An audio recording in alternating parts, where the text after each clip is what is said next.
მე მაყურებელს მივესალმები.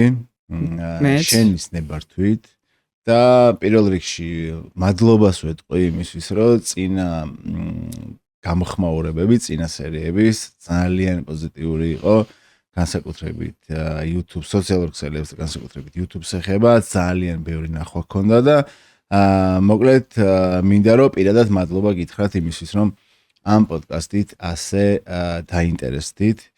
დღეს ჩვენი სტუმარი, როგორც უკვე ნახეთ, ნინი გოგელია, ძალიან ბევრი წელია ვიცნობ ამ ადამიანს.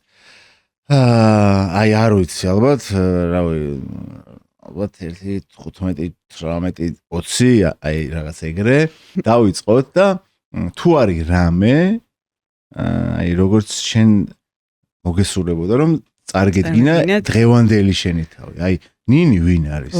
ნინი ვინ არის? ძალიან ეგზისტენციალური და რთული კითხვაა. მაგრამ ეხა ერთი წლის წინ რო გეკითხა ნინი ვინ არის? გეტყოდი რომ აზე არა ვარ. ეხა დაახლოებით ვიცი უკვე ვინც არის ნინი. რას ვთავარია ნინი არის ქალი. აი ეს უკვე დავადგინე რომ ვარ ქალი. დედა, ორი შვილის, ვარ დამოკიდებული. და ეს ჩემი და აბსოლუტურად კაპიტულირებული ვარ ამ ჩემი დაავადების წინაშე, ვიცი რომ უძლური ვარ, მე კონტროლი არ შემიძლია, აი ეგ ვარ რა. იდე ვარ ვინ, კონსულტანტი ვარ, სხვებს ეხმარება, ცოტა ხმამაღალი ნათქვამი აქვს, ვცდილობ დავეხმარო. არავიზე მეტი არ ვარ, არც არავიზე ნაკლები, უბრალოდ ვინც არის მომსვლელი, ვთქვათ, ბენეფიციარი, იმაზე მეტი გამოცდილება მაქვს, ცხოვრებისეული არა, უბრალოდ აი გამოჯამრთელებაში მაქვს უფრო მეტი გამოცდილება და ვცდილობ, რომ ჩემი ცოდნა და გამოცდილება გაუზიარო.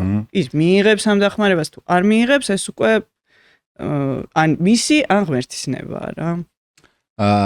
ძალიან ბევრი ჩვენ სირგვლივ, ჩემი მეგობრები, ის ვისაც გამოსავლის რაღაც გვერდზე შეიძლება შეხვდეთ, უმეტესი წილი არის აი რეაბილიტაციაში ნამყოფი, დღის ცენტრის პროგრამა გავლილი, მამაკაცები, ბიჭები რა და გოგოების შემთხვევაში ძალიან დაბალი არის როგორც მომართვიანობა რა, ასევე ამაზე საჯაროდ საუბარი.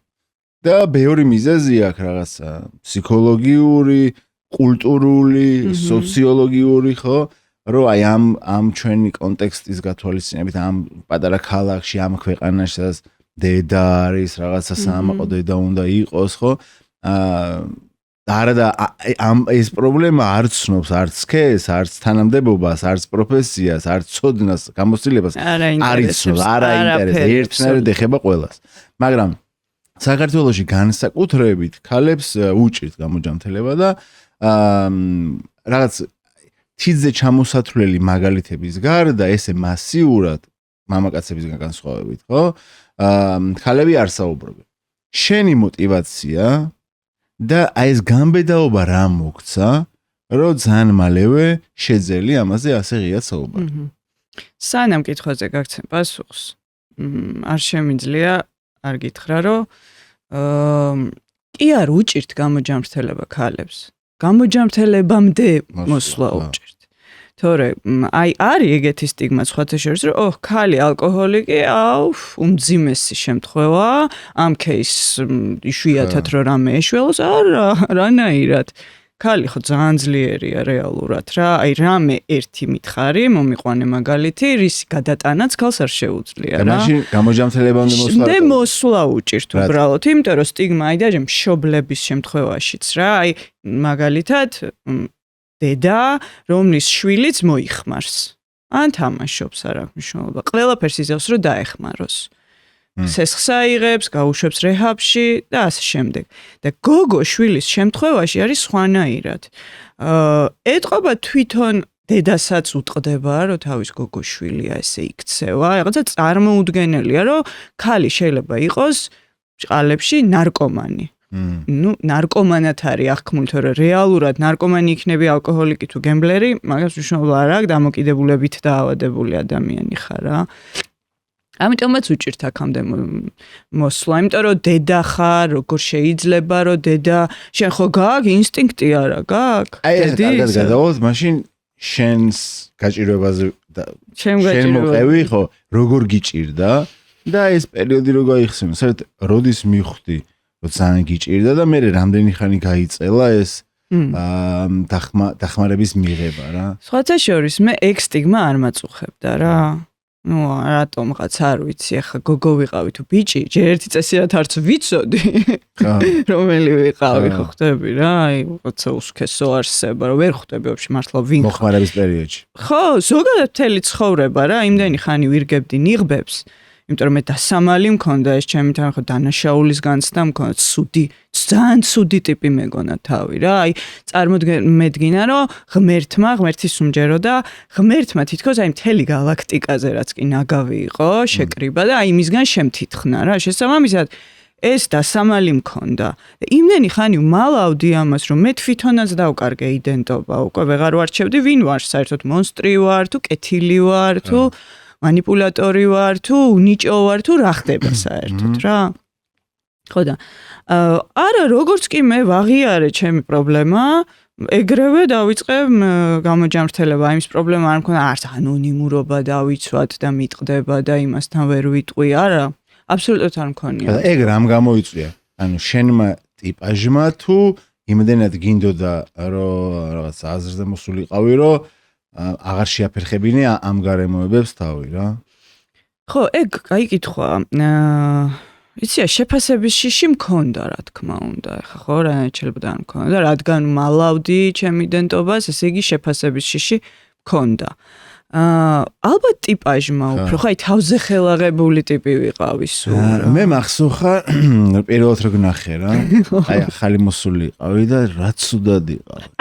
ანუ აი ეს რაც ნდობა რო არ ქონდა და უნდობლობა პროცესის ხალხის ესე იყურებოდი ხდები რაღაც იზოლი აი და სხვადასხვა ის იყო რა ქვია რა ძალიან ჩემთვის რა აი როგორი აი შიგნიდან როგორი მამაცის არ უნდა ყოფილიყავი რა აი შიგნიდან ეს შიშ დავინახე რომ გეშინოდა რა იმიტომ რომ ყველაფერი ახალი იყო ხო მაგრამ ამავე დროს აი იქ თუნდაც აი რაღაც პირველ ჯერზე მოსული 1 საათი და ადამიანის ხო იმხელა გამბედაობა არის რომ აი რა შიშის არ უნდა მოიკითხო ფიზიკურად ადამიანში რა ეს რო იცი რომ შიგნიდან ამას ძალიან დიდი გამბედაობის ხარჯზე მოახდინა ეს აი გადამეფარა მე რო გავიდა რაღაც პერიოდი და დარჩი და არ შეწყვიტე და ერთი თვე გავიდა და მე კიდე და შემოდიოდი და რაღაცა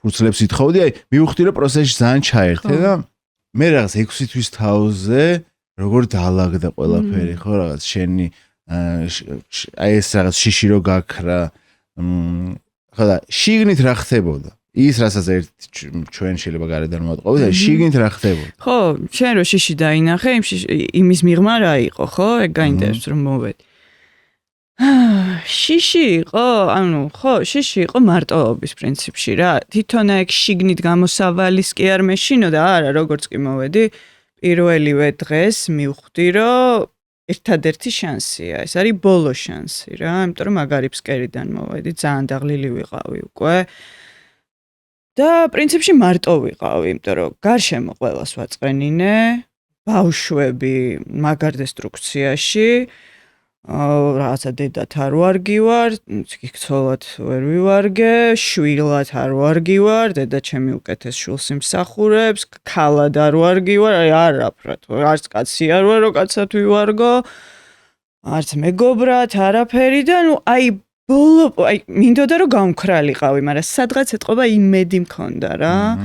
და აი ამ იმედს ჩავებღაუჭე და ვიფიქრე რომ ნუ მოდი აი ბოლო შანსს გამოვიყენებ.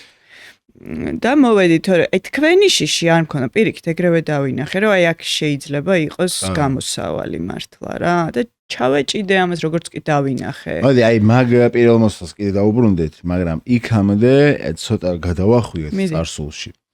და აი რო ჩამოთვალე ხა რომ ამათ არ ვარგოდი ესე საკუთარ თავს ადანაშაულებდი ხო მაყურებლისთვის სულ არის ხოლმე ძალიან საინტერესოა რომ ანუ აი საიდან მოხვედი აი საიდან ამოხვედი და იმისთვის რომ ეს კონტრასტი უკეთესად დავანახოთ იმიტომ რომ შეიძლება ეხა ეს პოდკასტი ნახოს ადამიანმა, რომელიც იქ არის, სადაც შენ იყავი.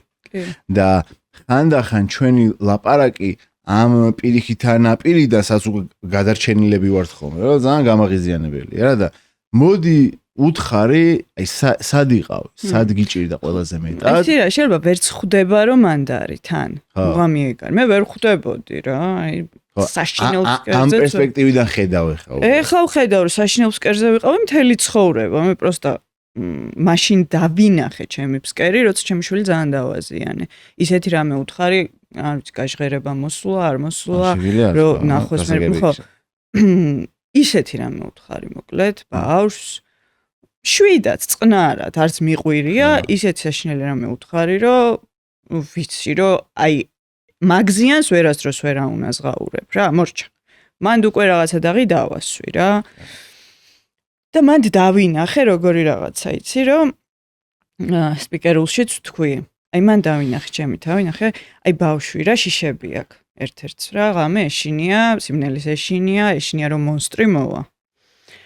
და ნუ მე უწევარ გვერდზე და ვეუბნები რომ არა და ეს მონსტრი არ არსებობს, რანაირად შეიძლება გეშ. აი ხა შეიძლება მგლის მეშინოდეს, მგელი ხო ხა ვერ მოვა ვერ საიდან რა. აი ესე უხსნიდი რომ მონსტრი არ არსებობს, ზუსტად ვიცი და მიჯერე და. ეჭი მივხვდი რომ არსებობს ეგ მონსტრი რა. არსებობს და ეგ მონსტრი მე ვარ. ясნია შიში ექნება მონსტრის რა. გვერდზე უწევს მონსტრი. და მივხვდი რომ მოკლედ და ვითომ იქამდე რომ ვაბრალებდი რომ აი YouTube-ს რო უყურებს, იმებს რო უყურებ, მულტფილმი შეაშინა ალბათ, რაღაცა. რა მულტფილმი რა, პირველ რიგში შენ ხარ გვერდზე ყავს მონსტრი. ეთამაშება მონსტრი უკეთებს საჭმელს, მონსტრმა გაზარდა, მონსტრმა გააჩინა რა. და გადავწყვიტე რომ აღარ ვიყო ეს მონსტრი, უფრო ბავშვი იყო ხო რა, мотивация პრინციპში გამაჯართელებს და ეს მონსტრი არაფხიზელი მონსტრი? არა, შეიძლება და მქონდა პერიოდები, როცა ფხიზელი ვიყავი, მაგრამ სიფხიზლე არ ნიშნავს გამაჯართელებას რა. იგივე ხასიათის დეფექტები გაქვს, იგივე ბჭყალებში მონსტრი ხარ, თუ მონსტრები არ ვართ. რეალურად ყველა დამოკიდებული, რასაც ვაკვირდები, რაღაცა კეთილია რა, კეთილი და ნიჭიერი. აი ამ ორი რაღაცით გამოირჩევიან რა, ძალიან ბევრ დამოკიდებულთან მაქვს გადაკვეთა და აი ეს შემიძლია ვთქვა, მიუხედავად ამდენი ხასიათის დეფექტისა, ამდენი დესტრუქციული ქმედებისა, ამდენი ცოდვისა, ასე ვთქვათ, მაინც რაღაცა აქვს შიგნით, ეს ინფანტილიზმი რა რაღაცნაირი. კითხვაზე პასუხი რატომ გავხდი მე დამოკიდებული ან მომხმარებელი, ამ კითხვაზე პასუხი მიიღე? კი. ბავშვობა რა. ეს ნაღდათის დაავადება, რომელიც ბავშვობაში ვითარდება. რავი, მოგიყვეთ? კითხე შემდეგი კითხვა დამისვი. იცი რა, თუ მანდ არის გასაღები, მაშინ ესე იგი მთელი შენი აი ეს ცვლილება, ტრანსფორმაციაც, ხო? ანუ სადღაც შენ ჩახვედი, უნდა ჩასულიყავი, იქ რაღაცები დაინახე, იმიტომ რომ ვერაფერს ვერ შეცვლიდი წარსულში, რა თქმა უნდა. რაღაც ფაქტები მიიღე, ოღონდ უკვე ჯანსაღად გადამუშავებულად და არა ისე დამახინჯებულად, როგორცაც ბავშვობაში ვიღებთ ხოლმე და აი ეს მატრამვირებელი რაღაცეები განკურნებას თუ კურნებას რაც ეძახიან რა, ინგლისურად უფრო კარგი სიტყვა არის ჰილინგი და ქართულად რა, ვთქვათ კურნება არა. მე რაღაც აი შეხურსების პროცესი დაიწყე და მაგიტომ ხარ ხა ესე კარგად როგორც ხარ, თუ შეიძლება აი მე მაგალითად ბევრი რამეს ვიჯერ ხელი არ მაქვს, არ მიხლია რა და რაღაცა ფსიქოთერაპიისთვის მაქვს შენახული, რომ უფრო ღრმა პროცესისთვის. შეიძლება შენ რაღაცეები გადაამუშავე რა და აი ბავშვობას რო ამბობ, აი პირველი აი რა გახსენდება, რა მომენტი გახსენდება, ან რა მოვლენა გახსენდება. ნახე პირველ რიგში მინდა გითხრა, რომ ჩემი დაკვირვებით კი ის ჭრილობა ხორცდება, მაგრამ ბოლომდე შრამი რჩება რა. კი არა, რჩება, შენია და ყოველთვის, ნუ ის არის. მაგრამ ნახე რა ვქენი, რატო ვარ კარგად. ეგ ყველაფერი არის, მივიღე, ჩემი წარსული, ჩემ თავს ვაპატიე ყველაფერი და სხვებსაც ვაპატიე, ვინც ეს ჭრილობები მომაყენა, იმათაც ვაპატიე, ეს ძალიან მნიშვნელოვანია, თორე სანამ წყენებს ატარებ, შეუძლება ძალიან გიშლის ხელს გამოჯანმრთელებაში. და წარსული დავტოვე წარსულში. და მე ეხლა შეიძლება თავიდან მეწყინოს, შეიძლება თავიდან დავაშაო რაღაცა, მაგრამ ეს ეხლა ხდება რა. და აი ამ წყენას, აი ხა შენ მე მაწყენინე დღეს, ხო? გადავხარშავ და აღარ დავიტოვებ. რეაქცია წყენაზე უკვე იცი როგორ გაუმკლავდე. თუმცა რეაქცია კი არა, ბევრად უფრო წყინს, ბევრად უფრო მტკივა, ბევრად უფრო მიყვარს, იმიტომ რომ ფხიზელი ვარ და ყველაფერი არის ნამდვილი, ყველა შეგრძნე. მოვიდი, რა გეწყინა ყველაზე მეტად ბავშვობაში, რა გეტკინა. რასაც უკავშირდება პირდაპირ მე მოხმარება რა, ანუ რას გაეკეციან, რა გაიყუჩე რა, ესეთი მამა ჩემის გარდაცვალება პირდაპირ საკუთარი თავი დავანდანაშაულე რა, ეხა ესე ორი სიტყვით რა ვთქვა, თორემ შემიძლია ჩავშალო ეს თემა, აბსოლუტურად არ მაქვს პრობლემა. აი იყო ხო? ანუ დაადანაშაულე ეს. რას ფიქრობ? შენ როგორ უნდა ყოფილიყავი მაგაში თამაში? ანუ ხო გამორიცხულია, ეხლა 13 წლის ასაკში მე რანაირად შეიძლება მომეკლა მამა ჩემი, ხო? ადამიანის თვითმკვლელობაში რანაირად შეიძლება ყოფილიყავი მე დამნაშავე. ადამიანი თავს რო იკლავს, მისი გადაწყვეტილებაა თავიდან ბოლომდე, ხო? მაგრამ ნუ ისტორია თუ შეგიძლია ამაზე ლაპარაკი, კარგი იქნება. ხო, ორი სიტყვით გეტყვი, რომ ჩემ ოჯახს არაფერში არ ვადანაშაულე, პირიქით ძალიან მადლიერი ვარ, იმის რომ ვიღებ ეგეთებს როგორებიც არიან და ძალიან კარგები არიან ჩემი აზრით. ნეტა შევძლო მე როდესმე რომ ეგეთი დედა ვიყო ჩემი შვილებისთვის, როგორც არის დედა ჩემთვის. მე ძალიან დიდი ხანი ვისმენდა ჩემი აი რა. ხო, თუმცა დიდი ხანი ვადანაშაულებდი რა. მაგრამ მეც დედა შენი რომელს ახლა ლაპარაკობ შენ დედა ჩემსას და სადღაც მე მივხვდი რომ რავი რა იცოდნა და ცოდნა რაც ახლა ჩვენ გვაქვს მაგათ არ ქონია და რავი მივიღე რომ არ იცოდა რავი ეხაც რაღაცები არის არა დედა ჩემს ეხაც უჭირს იმის მიღება რომ მე დამოკიდებული ვარ რა აი თავიდან რომ დავიწყე გამოჯამრ ნუ ხო ხედავდა რომ ცუდად ვარ ფსკერზე ვარ რა მაგრამ მიუხედავად იმისა რომ მთელი ცხოვრება მოვიხმარდი 13 წლიდან მოყოლებული სულ მოვიხმარდი ხა ეს იქნებოდა აფთიაქი თუ ის თუ რაც გაიჩითებოდა კი რაღაცებისკენ უფრო მიმიწევდა გული მაგრამ ნუ არ იყო ხელმისაწვდომი და ამიტომ რაც იყო იმას მოვიხმარდი ფსიქოდელიურს ვერ ვიტან ვერაფერს ვერც მოსაწევს ზუსტად აი იმ მდგომარეობაში მაგდებს რასაც სხვა ნივთიერებებით გაურბივარ რა მაგრამ არ უნდა ვყოფილიყავი ფხიზელი რა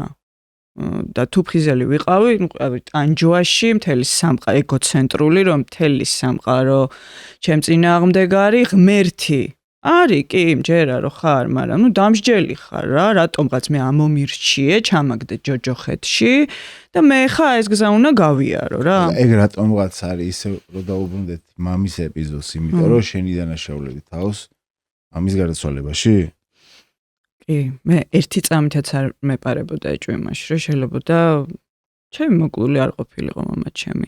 ჰიპერმზრუნვალ ოჯახში ვიზრდებოდი, აი ხო არის 0-დან 7 წლამდე ვითარდება ეს დაავადება და ძირითადად სითბოს ნაკლებობა აქვთ ბავშვებს და მათ უვითარდებათ ეს მიჯაჭულობისკენ მიდრეკილება, ხო?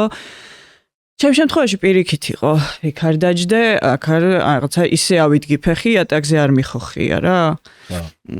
ყველაფერი მქონდა, რაც მჭირდებოდა, რაც არ მჭირდებოდა, ისიც მქონდა, მაგრამ ფაქტია, რომ რაღაცა მნიშვნელოვანი დამაკლდა, ხო? რადგან ახლა აქ გიზი ვარ რა, ამ ამპლუაში.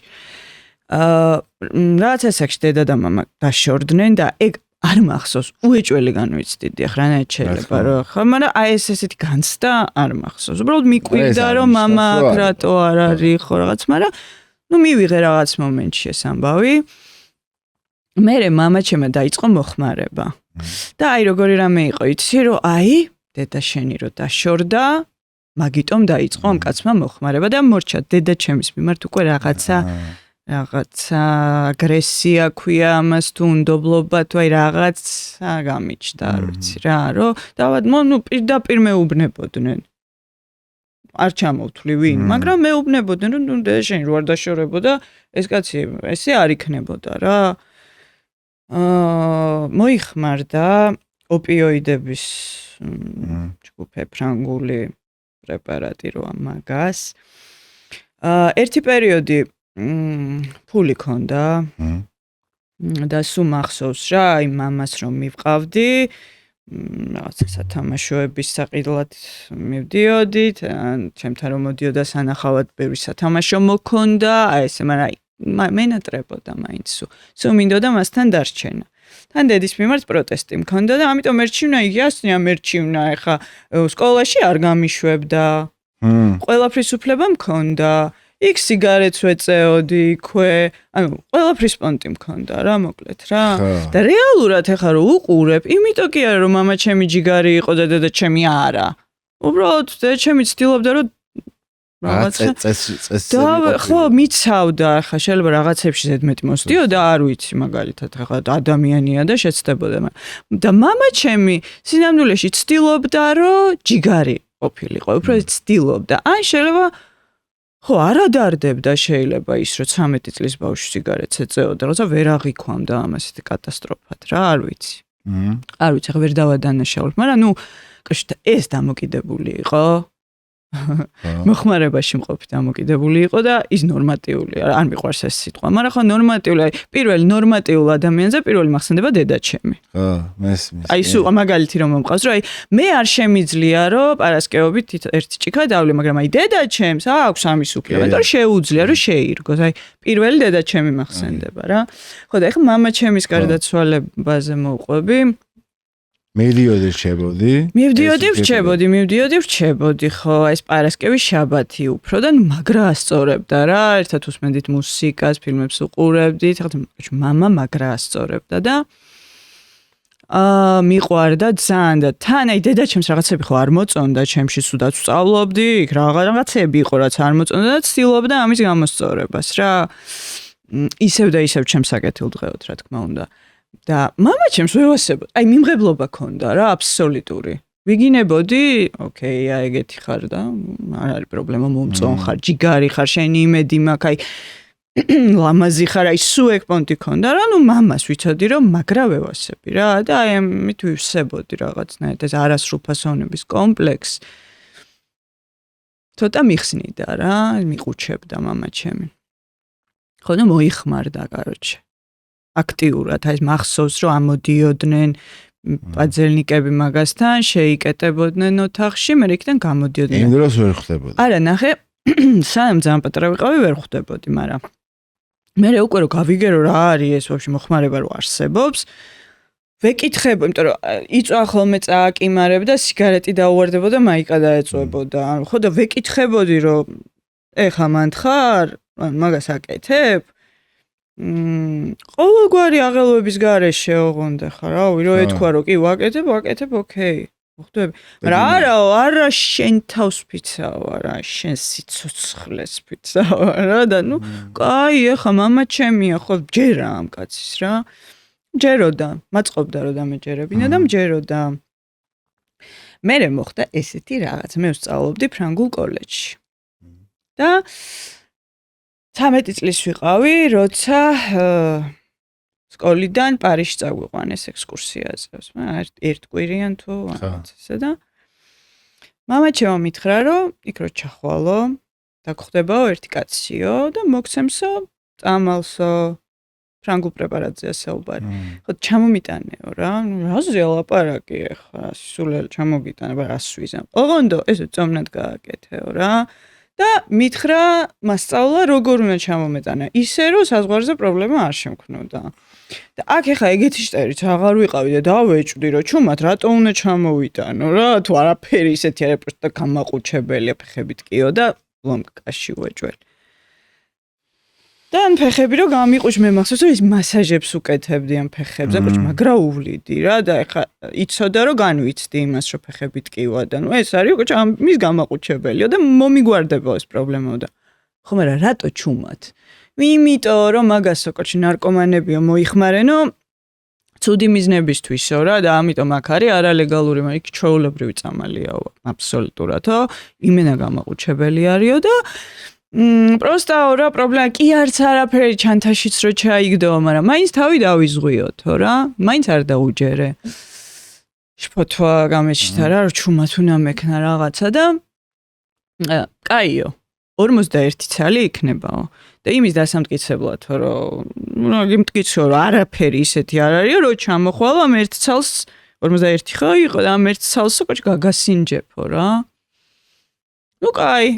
წავედი, ნუ იქ შევხვდი ამ კაცს, ძალიან რო არ გაგვიგზელდეს. თორე აი ეს შეგრძნებაც რანაირი იყო იქ რო ვარ და რო ვიცი რომ ეს კაცი უნდა შემხვდეს და მე არ შემერგო მოკლედ ეს ექსკურსია რა. შევხვდი ამ კაცს, მომცა ეს წამლები, გავამზადე, ისე როგორც ეს 40 ცალი გავამზადე და ერთი ცალი ჩემია. ერთი კაკალი არის ჩემი. და მოვდივართ უკვე გავდა ოჯახებში ვიყავით ორ-ორი გადანაწილებულები და ისინიც კაიჭკუაზე არიან 13 წლის ბავშვებს რომ შამპანიური დაგვარება. მაგრამ ნუ შამპანიური, ფრანგული შამპანიურით გვცეს პატივი რა. და ეს ერთი ჭიქა რომ დავლიე, ესე რაღაცა საკაიფოდ დამათრო და მეტი აღარ დაგვალევინეს და ერთი ჭიქა რა არის, ერთი ძალიან ბევრია ხო 1000 აროს არ არის საკმარისი რა. ანუ მაშინაც ეგ ვიყავი არჩე და მეთქი ეხა ეს ხო ჩემია. ეთყობა სადღაც დაუშვი რომ რაღაცზე მოქმედება მაინც ექნება და ეს ეხა ჩემია. და რაღა მამა ჩემა და დავლევ რა. მამისგან დაბროა. და ერთი კაკალი გავიქანე. და იქ ჩარჩენილი ქონდა ჩემო მეგობარმა ვერ დალია შამპანიური ბოლო და ის შამპანიურიც მივაყოლე. მოვფრინავთ უკვე ღამის რეისია და ნუ ეხა თვითფრინავში კაროჩი მოხდა სუნთქვის აპარატი და წნევი. ანუ თუ 13 წლის ვარ რა და ერთ კაკალს რავი რამდენი კაცი იყოფს არ ვიცი. რავი 13 კი ზოგს 60 წლისას ემართება ეგ. ნუ ახსნა ამან თვითფრინავში და აი ამ მდგომარეობაში ვარ და ყველამ გარშემო იცის რომ მე დავლიე. ნეიტრალი ვარ. ტრანზიტი იყო და ჩავფრენდით ვილნიუსში. და იქ რაღაცა 1-2 საათი უნდა გავჩერებულიყავით იქ და ბიჭები მეუნებიან ჩემზე ერთი კლასით უფროსი. რა გჭირს? ამდენი ხანიო, იმენა რა ვერ გამოფხიზლდიო რა. და ნუ გასულზე დავფქვი მამა ჩემის საიდუმლო. აი. ხო, და ბიჭებმა მითხრეს რომ ეგო ხო არ გადაირიეო. ეხლავეო, გადაყარეო, საზღვარზეო რომ გაგვაჩერონო და რაღაცა, ვაში არა, ანუ ყველას დაგვიჭერენო. ბავშვები ისინიც, რა ვიცი, ნუ შემაშინეს მოკლედ მაგრა და შევედი მახსოვს საპირფარეშოში აეროპორტში და ჩაუშვი უნიტაზში ეს 40 ცალი და აი როგორც კი ეს გავაკეთე, მორჩა. ეგრევე მოღალატე გავიჩნდე მამა ჩემის, მოღალატე რა. ნუ ჩავმერე სანამ ჩავიჯექით ისე თვითფრინავში, ჩამოფრინდი და მთელი გზა ნერვიულობდი, რომ აი რა ვქნა ეხა. რა გავაკეთე, რა უთხრა ამ ადამიანს, რა უღალატე. მოვიფიქრე გზაში, რომ ვითომ ისე ვეტყვი, რომ საზღვარზე გამაჩერეს და წამართვეს და რა მნიშვნელობა ქონდა ეხა. ჩამოვედი და მაგ დღეს მირაკავს და მეუბნება, რომ მოდი ჩემთან დარჩიო დღესო. მივედი და საფერფლე უყიდე იქ საჩუქარი. ბობ მარლი და დისკი ეწეოდა. კერამიკის და ეს ბაგაჟში მედოდა ეთყობა გატყდა. ეს საფერფლე გაიბზარა. რომ ჩამოდა მივეცი გახსნა ეს საჩუქარი და აუ რაღა ჩემი გაიბზარა და აი გეთქვა. ულომკაში იყო რა მოკლედ რა. ხო და კი გამიტყდა ეგ რეაქცია, მაგრამ გავატარე და მიდიო ეხლა ის რაკენიო. ჩამოიტანეო? ვერ ჩამოვიტანე მეოთხარი. აი ესეთი რამე მოხდა გამაჩერეს საზღვარზე და წამართვეს თქო. და აი ეს კადრი არასდროს არ დამოვიწყდება ჩემ ცხოვრებაში. აი ეს კაცი მაღალი იყო რა. გაფითრდა, ესეც უმაუფლმა დაასხა. თვალები ცოტა ჩაუშავდა. ჩაიკუზა, თავი ჩადო ხელებში და იჯდა ეგრე რა. ეს ესე იჯდა წინ ჩაკუზული და მე ვიდექ იმის წინ და საერთოდ ანუ ვერც არაფერს მეუბნებოდი, არც არაფერს მეუბნებოდა, მოკლედ ძალიან ავიჭერი რა. დავიჭერი აღარ ქვია, მაგას გავნადგურდი. შინელი. და ვერ გავძელი, ხარს წამოვედი, გავაკარი, ანუ არც დამემშვიდობა, არაფერი ის თავის გონკაში წავიდა. წამოვედი მაგ დღეს და მე ამას დაეწყო დეპრესია. ესე იგი მე საფრანგეთში ვიყავ ოქტომბერში სექტემბერი, ოქტომბერი იყო და უკვე თებერვალში მოიკლა თავი თებერვლის დასაწყისში და ეს პერიოდი ამ თვეების განმავლობაში მივდიოდი პარასკევს. და ეგეც უთხარი, სხვა შეიძლება ის ერთი წელი დავლიე მეთქი რა. მაგაზეც ალბათ განიცა და არ ვიცი. და მივდიოდი პარასკევს, გასაღები მქონდა. მამი და ჩემთან ერთად ცხოვრობდა მამა ჩემი და მე ისე დროს მივდიოდი, რომ მამი და ჩემი სამსახურში იყო მაგ დროს. შევდიოდი ოთახში, მამა ჩემი იწვა ლოგინში, ძირითადად იწვა. ანუ ისე დეპრესიაში იყო რა, დეტალებში არ ჩავალ, просто არაესთეტური ამბავია. მე ვცდილობდი რომ მომეარა. გადაბრუნებული იყო იქით ფანჯრისკენ და აქეთ მხარეს მოკლედ სეიფი იყო სახში, ეხაც არის ეგ სეიფი და ამ სეიფში ინახავდა ფაქტს და იარაღს.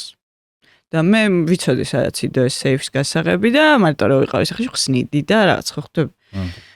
რომ დავძრებოდი ესე კარადებში, ერთ-ერთი გასართობი ესეც იყო, რომ აი ამ სეიფშიც უნდა შემეჭყიდა და ამიტომ ფაქტიც ნანახი მქონდა და იარაღიც. იგივე ოთახში ხდება მამა ჩემი წევს და სეიფი იქვეა. ვაღებდი ამ სეიფს. ეს ყურადღებას არ მაქცევდა. ავიღებდი ამ პრეპარატს, ჩამოვაციცქნიდი. მივიღებდი და ცოტა ვიყუჩებდი აი ამ ტკივილს რა, რაღაცა დროებით. მერე უკვე აფთიაქში დავიწყე შესვლა და იქ იმედროლი, სომნოლი, აი რაზეც მიმიწვდებოდა ხელი, ხვდები იმას აქში რა და მახსოვს ბებია ჩემი ეჭორავებოდა მეზობელს რა, რომ აი ის ბავშვი რო იმის შვილიო დავინახეო წებოს სუნთქავდნენო რა არის ეს წებო და ვიკითხე მერე რომ რა პონტია ეს წებოს ნოსვა საერთოდ და ამიხსნეს რომ ესა და ეს წებოა და აი ეს როგორ კი აღიხსნეს ეგრევე უჯრაში გვაქვს ჩვენ ეგ წებო სახში ეგრევე ეს წებო პარკში და ანუ ოღონდ გავქცეულიყავი რეალობისგან რა ანუ საერთოდ ვერ ხვდებოდი სიამოვნებაზე უარი რატო უნდა მეთქვა რა რეალობას გაურბო იმას რომ ესე დაეცეთი რამე დავაშ იქამდეც ხომ მქონდა კომპლექსი არასრულფასოვნების სტარკეში რომ ვიხედებოდი ყველაზე მახინჯი ადამიანი მეგონა თავ ეხლა ანუ ეს ლოგინში ჩაწოლილი мама და ის შენი ოქტომბერს რომ არ შემოუტანე წამალი და ეს ლოგინში ჩავარდნა მის დეპრესია და აკავშირეთ ერთმანეთთან. ანუ ხო, რაღაცა შარში გაეხვა, ალბათ, ამის გამო, არ პრობლემები შეექმნა და ამის გამო, დაემთხვა, მიყვა, მართლა მაგის გამო გახდა ცუდად. ხო. მე რა ხდება, ეხლა უყურე სკოლაში ვარ, მივდივარ სახში, ვაკეშენ დედაჩემთან. და დედაჩემი ხდება ალეწილი სახით და რა ხდება მეთქი მამაჩემმა თავი მოიკლა თქო ვეკითხე იმიტომ რომ ქონდა ამის მოლოდინი რა რომ სადღაც ამით დასრულდებოდა რა გამოშტერდა დედაჩემი რა იციო რა ხო ნუ მაგეთ კაი არა უშავს რაღაცა ჩავიცვი ვიცოდი რომ შავები უნდა ჩამეცვა წავედით მივედი პანში 7 და წყნარად უი მეთქი მათემატიკის მასწავლებელი მოდის თქო და დაურეკე უთხარი რომ არ მოვიდეს აი ესე ძალიან რაციონალურად. ნუ მივედით პანაშვიდზე ასე ვთქვათ. წერილები დაგხვდა, წერილები დაწერა. რამდენიმე მეგობარს, თავის დას და მე დაგვიტოვა წერილი. გავხსენი და ამ წერილში ეწერა ძირითადად როგორ რაღაცებიც ახსნილი აქვს რატო იკლავს თავს, რომ აქ ჯოჯოხეთშია, იცის რომ ჯოჯოხეთში მოხდება, მაგრამ აქაც ჯოჯოხეთშია და რა აზრი აქვს.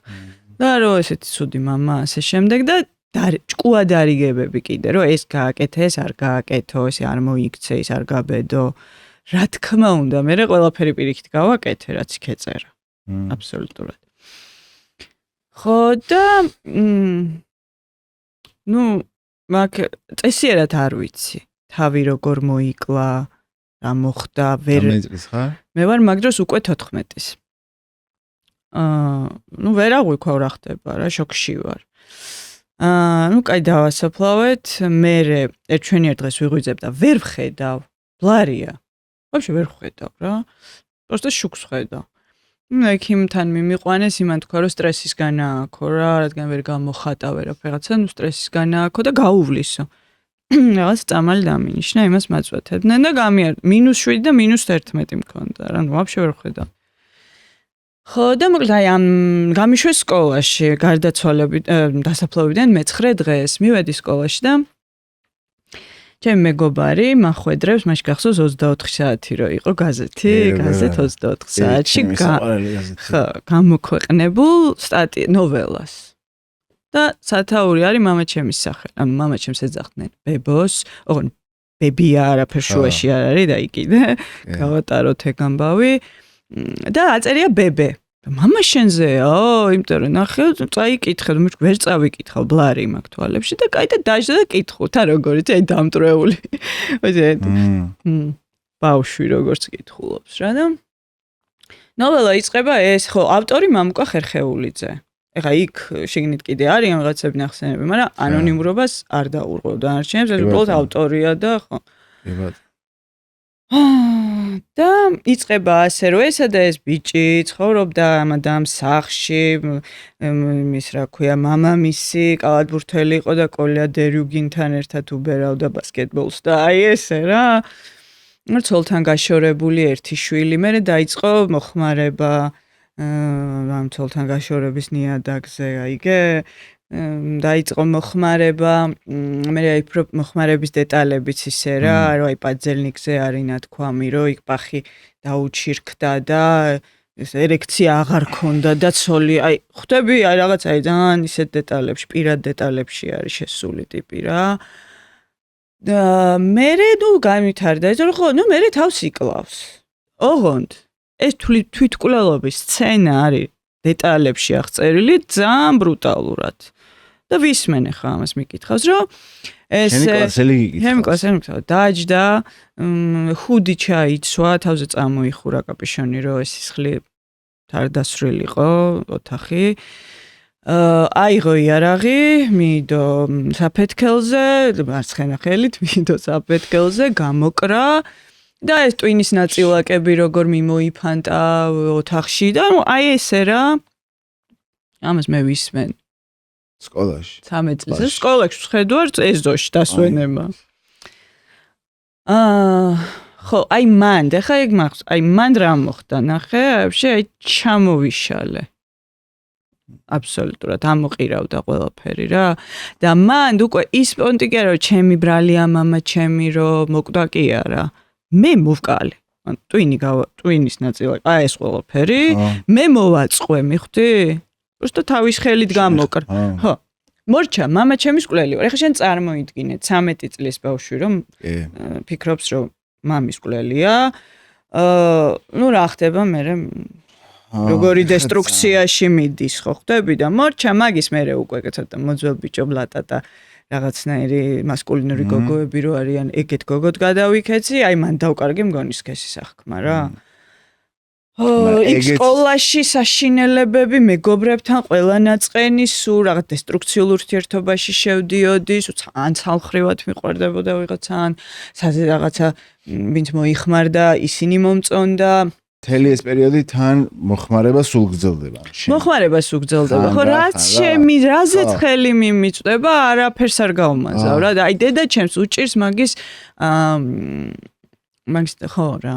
მესმის. ეგ ძალიან ნორმალურია. თანადამოკიდებულია, ოღონდ არ აღიარებს იმას, რომ თანადამოკიდებულია. და არა უშავს ხანდახან ადამიანებს უნდა მივიცეთ ხოლმე სპეისი და არჩევანის საშუალება, რომ ანუ შენ თუ ესე თვლი იყავი რა, იმიტომ რომ არავინ არ არის ესე ვალდებული, რომ ჩვენთან ერთად განიცადოს დიდი ტრანსფორმაცია. არა, თუმცა ნახე, ხედავს, რომ ცუდად ვიყავი და ეხა კარგად ვარ. თუმცა სხვა რამ მე მგონია, რომ სხვა რაღაც გონია პრობლემა მოხმარება და ეს დამოკიდებულება კი არ გონია, იმიტომ კი არ ვიყავი ცუდად, რომ დამოკიდებული ვარ. რეალურად ხო, ეხლა გვერდში გიდგას. ანუ ემოციურად. თორე რა საჭიროა, რომ ძალიან თანადამოკიდებულების რაღაცა ფუნდამენტური პრინციპები იცოდეს. თუ ხელს არ გიშლის, თუ არ გაზიანებს, თვითონაც არ უხმარება, ხო? ანუ იყოს რა. კი, კმაყოფილია რომ ხედავს ჩემ ტრანსფორმაციას და ეხა იმას რა გონია რაზე ფიქრობ და არა უშავს. ხა ჩემს უახლოეს მეგობრებს არ ესმით ხოლმე და ოკეია ეგეც რა. ნოველა გრძელდება ეს რომ პანაშვიდები არის როგორ აღწერილი, იცი? აი ფეშენებელურ სამოსში გამოწყობილი ქალები, ვინ შემოვიდა, ვინ გავიდა რა, ეცვა რაღაცა, აი ეს ამბობი რაზე ჭორაობდნენ. მერე დასაფლავება რაღაცა და მამაო მოდის და ამბობს რომ მე წესს თვითკვლელს არ აუგებო რა და დელი მოდის. დელი. წესს არ უგებენ, მოკლედ თვითკვლელია. აუ პანიკა რაღაცა და ერთ-ერთი ძმაკაცი გამოენთება რა. ცნობილია ეგ ტიპი, ანონიმურობას გამორიცხული მიუხედავად იმისა, რომ ნახსენებია ნოველაში რაღაცნაირად არ მაქვს იმის სურვილი რომ თუმცა ძალიან მთელი ცხოვრება გაბრაზებული ვიყავი ამ ადამიანზე და მთელი ცხოვრება ველოდებოდი რომ მოვიდოდა და ბოდიშს მომიხდი და ეხა როგორ არის, აი ღმერთს ვთხოვრო, როგორმე ამ ადამიანს აპოვნინოს ჩვენამდე მოსასვლელი გზა. შეიძლება ხა არ მოიხმარს, არ ვიცი, მაგრამ მაგარი ზავისი მე რა. ხო. და რა ხდება? და რა ხდება, რომ ეს ჩვენი მაი პირობითად, ხო, კაი ეს ადამიანი, მოკლედ, ძმაკაცი მამა ჩემის, მიდის პატრიარქთან. პლატები აქ იქ რა პატრიარქთან. მიდის და ეხვეწება რომ თავის ძმობილს წესი აუგონ. უარზეა ეს პატრიარქი. ამასობაში ეს აძრობს წერილს, რომელიც მამა ჩემმა მას დაუტოვა.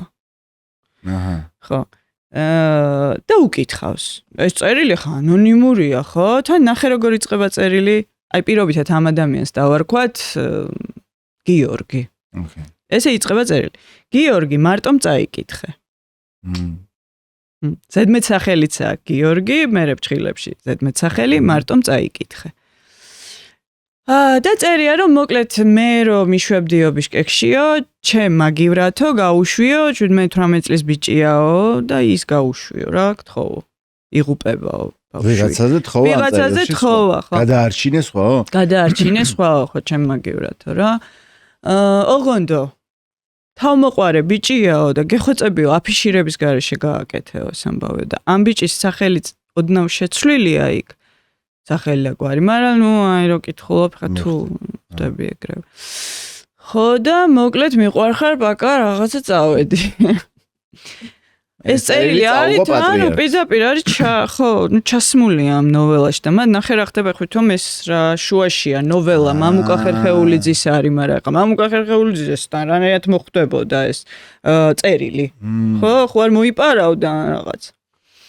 და რა ხდა უჩუყდება პატრიარქს გული, ცრემლი უვარდება თვალიდან და დაბროს აძლევს ამ წესის აგებაზე და აუეს ემხობა პატრიარქის მტერფებთან და ქვითინი და ამბავი და გმირია ეს.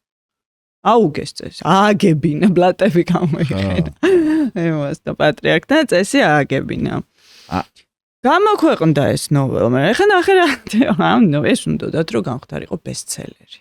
დაჟე მამუკა ხერხეულიძე მე მგონი თავის რაღაცა ნოველების კრებულშიც შეიტანა და მე ამის მიხედვით, ამ სცენარის მიხედვით უნდა გადაეღოთ ფილმი და გადაიღეს ქუჩის დღეები. დედა ჩემმა განგაშის ზარს შემოკარა, ლეკასთან ზარი და რა ხო არ გადაირიეთო და ჩეკი გადაიღეს რა. არიცოდი ეგა? ხო. ანუ დაფუძნებული არის ეს იყო ინსპირაცია. ეს იყო ინსპირაცია. ეხა იქ რაღაც დეტალები კიდე არ ვიცი რა, ნელ-ნელა მე წამოვიზარდე გავარკვიე რა. მოიცა წერილს რო დაუბრუნდეთ პატრიარქთან მიტანილს. ანუ რეალურად მაგ წერილმა ო წესი ააგებინა. ნახე რა ხდება ჩემი წერილიც, სხვა წერილებიც მიიტანა. მე მგონი სხვა წერილებიც წაუკითხა, უბრალოდ ნოველაში ეს არის შეტანილი. ხმან ზუსტად არ ვიცი, რა ზუსტად არ ვიცი, ვერ ვიტყვი, მაგრამ შენ რატომ ხარ გაბრაზებული მასზე?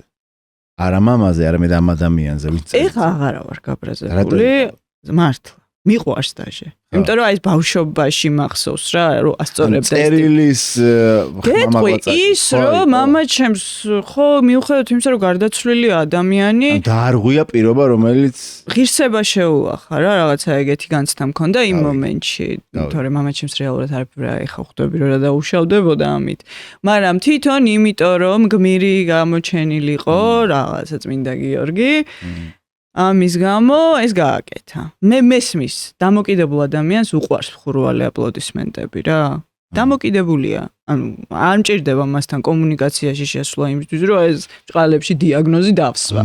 და მესმის სიხათისიათის დეფექტების ალბათ უარყოფაშია და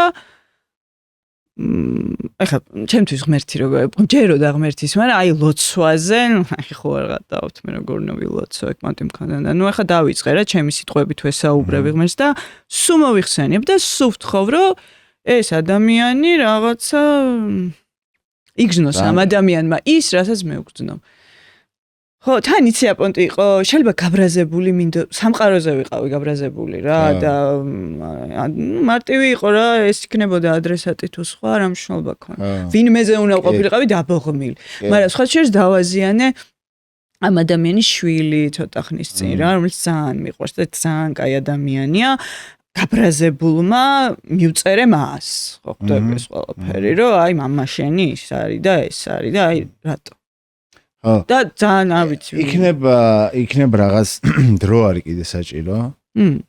იმისთვის რომ ნახე ხა ამაზე ბევრი გაქვს საკუთარ თავთან ლაპარაკები, შეიძლება ვიწრო წრეში ეხა ამას ხმამაღლა ამბობ, მანამდე შეიძლება სპიკერულში თქვი რაღაც გზაზე მიდიხარ, რომლის ბოლოს არ ვიცი, შეიძლება იყოს რაღაცა აბსოლუტური განწმენდა ამ წარსულისგან, პატიება, მიღება, აი შენ ამბობ რომ მიყვარსთან და არ ვიცი ხარ ამ პროცესი რითი დასრულდება, მაგრამ ფაქტია რომ რაღაც ძალიან გაწუხებდა და არანაირ დიაგნოზს არ ვსვამ, ერთადერთი რაც ზუსტად ვიცი არის ის რომ კარგს შვები რომ ამაზე ღიად საუბრობ და ხმამაღლა, იმიტომ რომ ეგ არის ყველაზე მოკლე და ჯანსაღი გზა რომ გაარკვიო წარსულთან ურთიერთობები დაალაგო.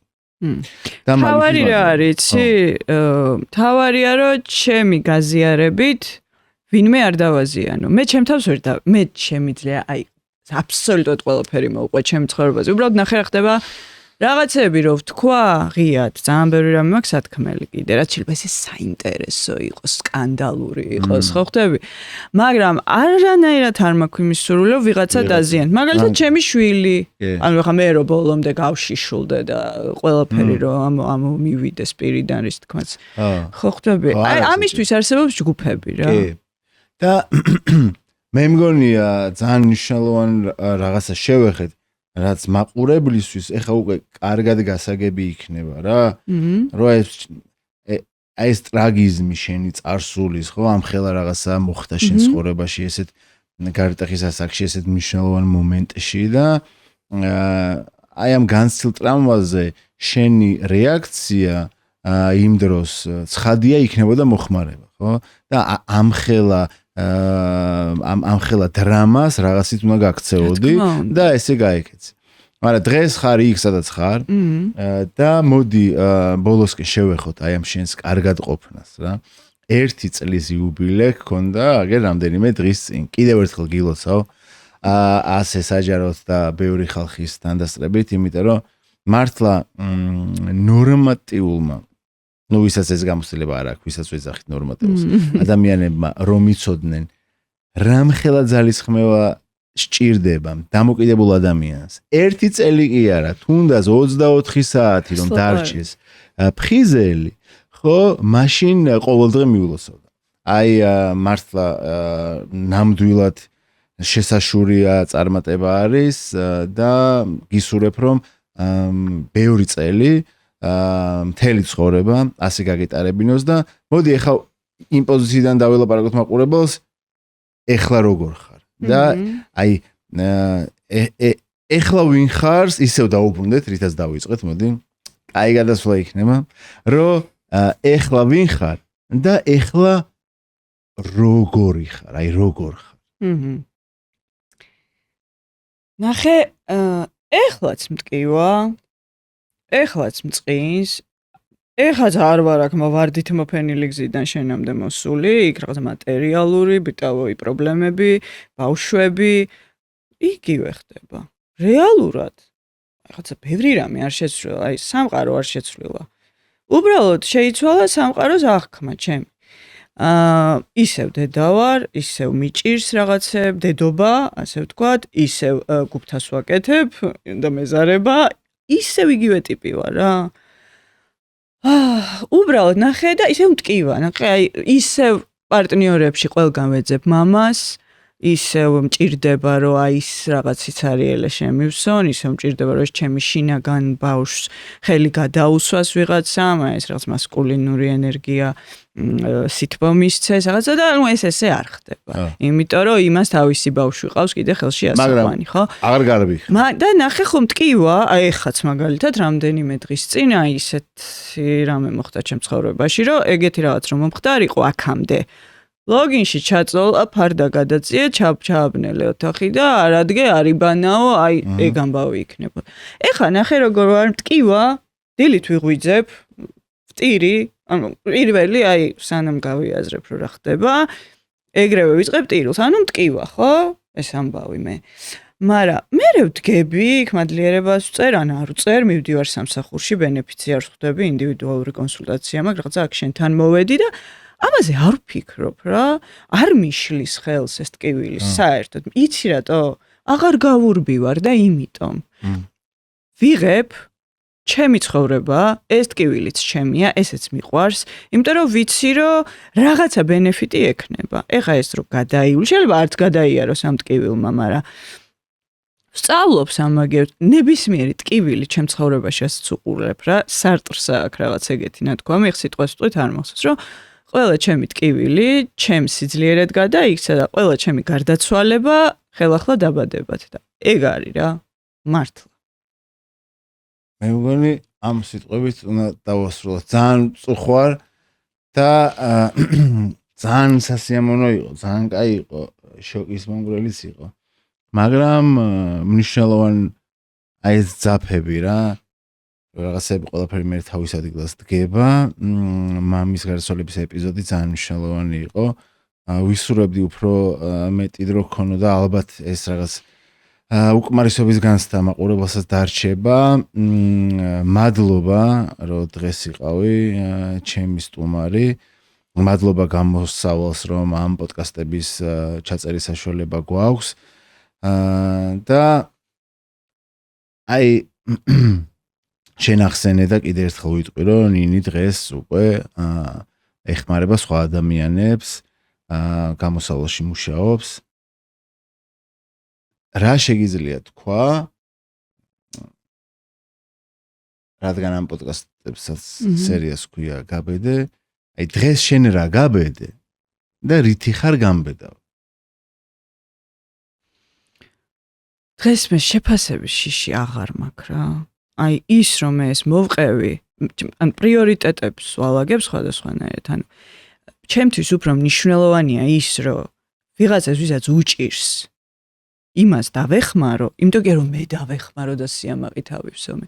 არა, უბრალოდ მინდა რომ იქ რო არის ადამიანი, სადაც მე ვიყავი და რომ არსებობს თან გამოსავალი, მინდა რომ აქ ჩემამდე მოვიყვანო, რომ ვაჩვენო, რომ შეიძლება ესე ცხოვრება. ეგ უფრო მნიშვნელოვანია ჩემთვის, ვიდრე ის რომ რაღაც საშინელი კომენტარები დაიწერება. მიხვდი? ანუ არ მაინტერესებს ეს რა. თავარია არავინ არ დავაზიანო. აი ეგ არის. მადლობა. მაგიტომ ვბედავ რა, ეგ არის ჩემი мотиваცია აქ მოსვლის და მიზანი, რომ აი ხო და კიდე ერთი რაღაცის თქმა მინდა თუ შეიძლება რა. ჩვენ ხო თავიდან ამით დავიწყეთ საუბარი, რომ სტიგმის გამო ქალებს უჭირთ გამოჯანმრთელებაში მოსვლა. თუმცა იმდენივე დამოკიდებული ქალია, რამდენიც კაცი რა, ან მეტი თუ არა კიდე არ ვიცი. ეგ სტატისტიკა არ ვიცი. გემბლერი ქალებიც არიან ძალიან ბევრი. მე ვიცი მაქვს რა იმ კონსულტანტებთან მუდმივი ეს კომუნიკაცია, რომლებიც გემბლერებთან მუშაობენ და პრობლემაა სერიოზული. არ არსებობს რა არც ერთი ქალი გემბლერი, რომელიც ესე გამოჯანმრთელებაშია, ასე ვთქვათ რა, რომელიც აი მე ხელს მოკიდებდა კონსულტანტი და ვფიქრობთ რომ იქნებ გემბლერი ქალი კონსულტანტი, მაგრამ საიდან? ხო, იქნებ და აი რატომღაც უფრო მეტ უარყოფა იმათ უფრო სხვენიათ, ასე ვთქვათ, ამის აღიარების და აი მინდა მათაც უთხრა რომ არ არის უხერხული, არც ირცხვილი, არც დამნაშავეები არ ხართ. არა, უბრალოდ თქვენ მანდიპოვეთ გაქცევის მექანიზმი, თქვენი არის გემბლინგი და არა მოსაწევი მაგალითად რა. აი აბსოლუტურად ერთი და იგივე დაავადება გვაქვს. ასე რომ თუ მობრძანდებით, ანონიმურობა იქნება 100%-ით დაცული და ყველანაირად ვეცდებით რომ დაგეხმაროთ. იმიტომ კი არა, თუნდაც სხვა მასში მივიდნენ. თუ ის ცენტრში პრობლემა არ არის, მაგიტო არ ვამბობ, რომ აი მაინდამეც გამოსავალში მობძანდით თუ რაღაცა რა. უბრალოდ ხო. არა ხო. გეთანხმები 100%. სადაც გინდა თქმიდით, ოღონდ გამოჯანმრთელებაში, ოღონდ იმიტომ კი არა რომ თამაში შეეშვათ მარტო. მოხმარებას მოეშვათ კი არა. უბრალოდ იმიტომ რომ აი რაც დაგჭათ ეს ცხოვრება, მაინც უნდა იცხოვრო რა. აი მაინც ხო გიწევს ცხოვრებას, ამ მოკვდები და ობარემი სიამოვნო რა. მადლობა. იმედია მაყურებელი ისიამოვნებს ბოლო მონაკვეთიდან აი იმ ტრაგიკული მოვლენების აღწერის დროს არ ვიცი, არა მგონია, მაგრამ საბოლოო ჯამში აი ვინც ამ გადაცემას უყურებს, ხო? მე მგონია რომ აი მე ეხა ეშტაბეჭლება დამრჩა, რომ აი საბოლოო ჯამში აი მაინც ამოვისუნთ, რომ აი რა კარგია რომ ეხა ახლა, რა კარგია რომ შეგიძლია რომ მიმართო, სხვებს დაეხმარო და ასე შემდეგ და თელი აი ეს რაღაც სიკეთე გამოჯამთელების, ხო? აი რაღაცა მაღალი ძალისგან რაც გვაქვს ნაბოძები, ეგ არის რომ ცოცხლები ვართ, შეგვიძლია სხვებს დავეხმაროთ, საჯაროდ და ღიად ვისაუბროთ და აი ამ პოდკასტების მსგავსი რაღაცები ვაკეთოთ, რომ მინიმუმ დღეს ახში რომ მივაი, როგორც მე რომ მივალ თავს რომ ბალიში დავდებ, მესოდინება რომ ძალიან ფასეული რაღაც გავაკეთე რა, რომ და ნუ რა თქმა უნდა შენთან ერთად და ეს არის რომ აი ძალიან პატარა შეიძლება, მაგრამ წარმოვიდგინე რომ 100,000-დან ერთმა ქალმა მაინც რო ნახოს ეს და მე მოვიდეს და შენ დახმარებისთვის შენ ან გამოსავალს მიმართოს, ესე იგი ამ პოდკასტების ამოცანა შესრულება რომ შეგვიძლია ჩავთვალოთ. ჩვენ უბრალოდ ცოცხლები კი არ ვართ. ცოცხლები იქამდეც ვიყავით. ეხა კი არ ვარსებობთ, ცხოვრობთ რა. ანუ რადგან ცოცხალი ხარ არ ნიშნავს იმას რომ ყველაფერი კარგად არის. მადლობა. მადლობა გამოსავალს, აი ეგ რო არა. ისევ ჭარბი. ნამდვილად, მეც გეთანხმები. მადლობა მაყურებელს, რომელიც მართლა ამდენი ესე ინტერესდება, გვანებიურებს ძალიან კარგი უკუკავშირით, მოკლედ მომავალ შეხვედრამდე.